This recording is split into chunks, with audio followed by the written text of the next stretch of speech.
मला असं वाटतं की आज सकाळी आंदोलक त्या ठिकाणी आलेले आहेत. मनोज जरांगे पाटील हे उपोषणाला बसले आहेत. त्यांनी देखील सगळ्यांना आवाहन केलेलं आहे की आपल्याला नियमाने उपोषण करायचं आहे आणि सगळ्यांना सहकार्य करण्याचं आवाहन केलं आहे. शासनाची पण भूमिका सहकार्याचीच आहे. कारण आम्ही पहिल्या दिवशीपासून सांगितलं की लोकशाही पद्धतीनं एखादं आंदोलन जर चालत असेल तर त्या आंदोलनाला कुठलीच मनाई करण्याचं कारण नाहीये. लोकशाहीमध्ये चर्चेतनं प्रश्न सोडवायचे असतात. आंदोलन त्याचा एक मार्ग असतो. त्यामुळे अशा प्रकारच्या आंदोलनाला जे काही सहकार्य पाहिजे ते सरकारच्या वतीनं आम्ही करतो. विशेषतः माननीय उच्च न्यायालयाने जे काही आदेश दिले आहेत त्या आदेशानुरूप त्या ठिकाणी सगळं सहकार्य चाललंय.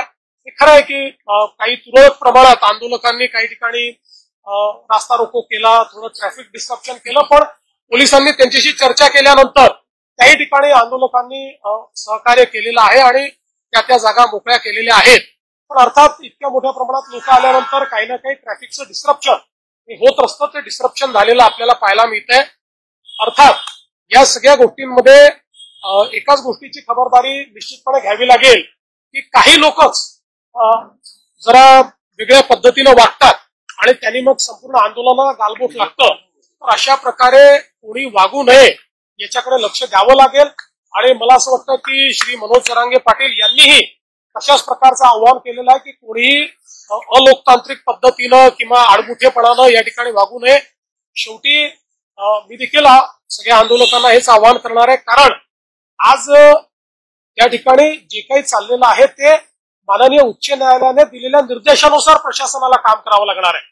आता हे काही शासनाच्या निर्देशाने नाहीये, उच्च न्यायालयाच्या निर्देशाने प्रशासन काम करणार आहे. त्यामुळे प्रशासनावरही काही बंधनं त्या ठिकाणी जी काही उच्च न्यायालयाने टाकलेली आहेत ती त्यांना पाळावी लागतील. अर्थात त्या बंधनात राहून लोकशाही पद्धतीनं सगळं सहकार्य हे त्या ठिकाणी प्रशासनही करत आहे आणि सरकारचंही त्या संदर्भात कुठलंही वेगळं मत नाहीये.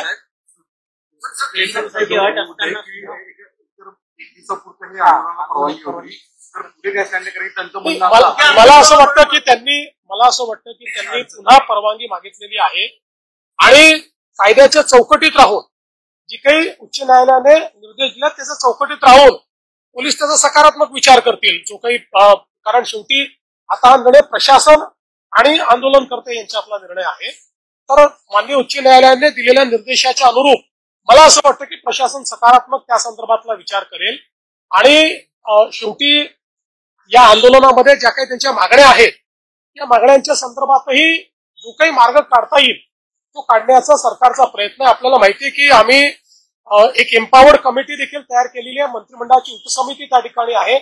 या उपसमितीला यापूर्वीच ज्यावेळेस ऍडव्हान्समध्ये काही मागण्या आल्या होत्या त्या मागण्या आम्ही अग्रेषित केलेल्या आहेत. ते त्याच्यावर विचार करतायत. कायदेशीर मार्ग काढावे लागतील. नुसतं आश्वासन देऊन चालणार नाही. कायदेशीर मार्ग काढावे लागतील. संविधानात बसणारे मार्ग काढावे लागतील. तशा प्रकारचे मार्ग कसे काढता येतील असा प्रयत्न आहे. मी असेल, एकनाथराव शिंदेजी असतील, अजितदादा असतील, आम्ही संपर्कात आहोत. आम्ही समितीला सांगितलेलं आहे की त्यांनी त्या संदर्भात चर्चा करून आमच्याशी चर्चा करावी जेणेकरून यातनं एक काहीतरी आपल्याला जो काही मार्ग काढता येईल तो मार्ग काढण्याचा प्रयत्न करून शेवटी एकच आमचा प्रयत्न आहे की कुठल्याही परिस्थितीत दोन समाज एकमेकापुढे येऊन उभे राहिलेले आहेत अशा प्रकारची परिस्थिती महाराष्ट्रात उभी राहू नये. आणि म्हणून ओबीसी समाजालाही आपल्याला सांभाळावं लागेल, मराठा समाजालाही न्याय द्यावा लागेल. आणि शेवटी मी पुन्हा एकदा सांगतो की आपण हे सगळ्यांनी बघितलेलं आहे की गेल्या 10 वर्षामध्येच जेवढा काळ आमचं पहिलं युतीचं सरकार होतं, दुसरं युतीचं सरकार आणि आता तिसरं युतीचं सरकार, या काळातच मराठा समाजाला न्याय मिळालेला आहे. इतर कुठल्याही काळात मराठा समाजाला न्याय मिळालेला नाही. आरक्षण देण्याचं कामही आम्ही केलं आहे. सारथीचं कामही आम्ही केलेलं आहे. अण्णासाहेब पाटील आर्थिक विकास महामंडळाचं कामही आम्हीच त्या ठिकाणी करून उद्योजक तयार केलेले आहेत. आणि त्यासोबत पंजाबराव देशमुख निर्वाह भत्ता देखील आम्हीच सुरू केलेला आहे. परदेशी विद्यार्थ्यांना पाठवणं देखील आम्हीच सुरू केलेलं आहे. या सगळ्या गोष्टी शिक्षणाच्या असतील किंवा वेगवेगळ्या असतील रोजगाराच्या, या सगळ्या आमच्या सरकारने त्या ठिकाणी केलेल्या आहेत. त्यामुळे मराठा समाजाबद्दल आम्ही सकारात्मकच आहोत. कुठल्याही प्रकारे मराठा समाजाच्या संदर्भात आमच्या मनात काही शंका नाहीये. या समाजाच्या पाठीशी आम्ही आहोत. पण त्याच वेळी काही लोक जाणीवपूर्वक हा प्रयत्न करतायत की हे कसं एस्केलेट झालं पाहिजे, कसे दोन समाज एकमेकासमोर आले पाहिजे, कसं ओबीसी आणि मराठा असं भांडण लागलं पाहिजे. काही लोकांचे स्टेटमेंट सकाळी बघितले मी, त्यांचे प्रयत्न काय माझ्या लक्षात येतात, पण त्यांना मी सांगतो अशा प्रकारे आंदोलनावर पोळी भाजण्याचा प्रयत्न करू नका, तुमचं तोंड भाजेल हे मला त्यांना सांगायचं आहे. शेवटी मुंबई, महाराष्ट्र, आपलं सोशल फॅब्रिक, या सगळ्या गोष्टी महत्वाच्या आहेत. आपल्याला एखादा निर्णय जो घ्यायचा असतो त्या निर्णयाचा दीर्घकालापर्यंत त्याचा परिणाम होत असतो. त्यामुळे अशा प्रकारचे निर्णय हे चर्चेतनं घ्यायचे असतात, सर्वसमावेशक घ्यायचे असतात. एकाला समोर करायचं, मग दुसऱ्याला नाराज करायचं, मग त्याला समोर आणायचं, अशा प्रकारचे प्यादे लढवणे, अशा प्रकारचे एकमेकासमोर लोक झुंजवणे हे या सरकारचं धोरण नाही. आम्ही त्यातनं प्रयत्नपूर्वक मार्ग सर, तुम्ही चर्चेबद्दल बोलताय, आंदोलक आणि सरकारमध्ये काही चर्चेची शक्यता आहे, काही त्या संदर्भात काही पावलं?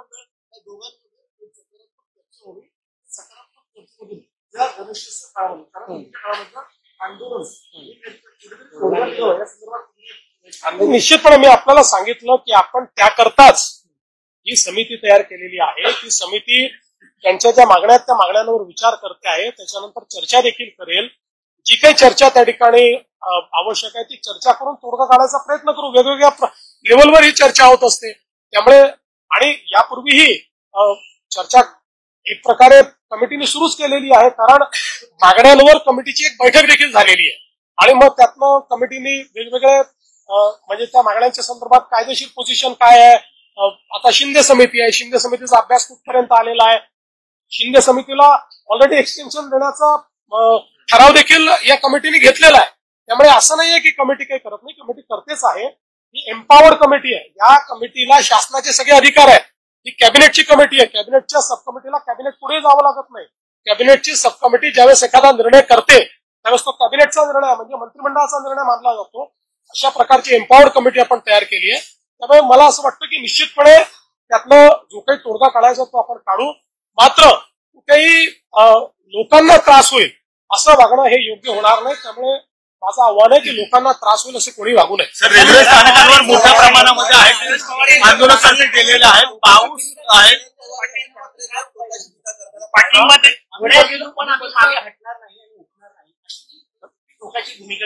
असं आहे की शेवटी चर्चेतनं मार्ग निघेल ना, चर्चेतनंच मार्ग निघत असतो.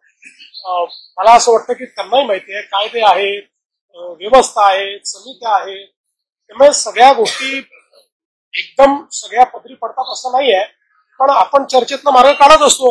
आता मागच्या काळामध्ये आपण 10% रिझर्वेशन दिलं. आज अशी परिस्थिती नाही आहे, 10% आरक्षण लागू आहे. त्या आरक्षणाप्रमाणे भरती झाली आहे, भरती चालली आहे.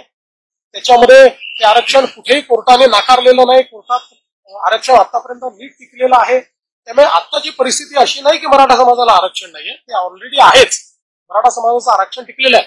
पण एक गोष्ट मात्र निश्चित आहे की वेगवेगळे पक्ष जे या संदर्भात सोयीची भूमिका घेतात त्या पक्षांना माझं आव्हान आहे की सोयीची भूमिका घेऊ नका.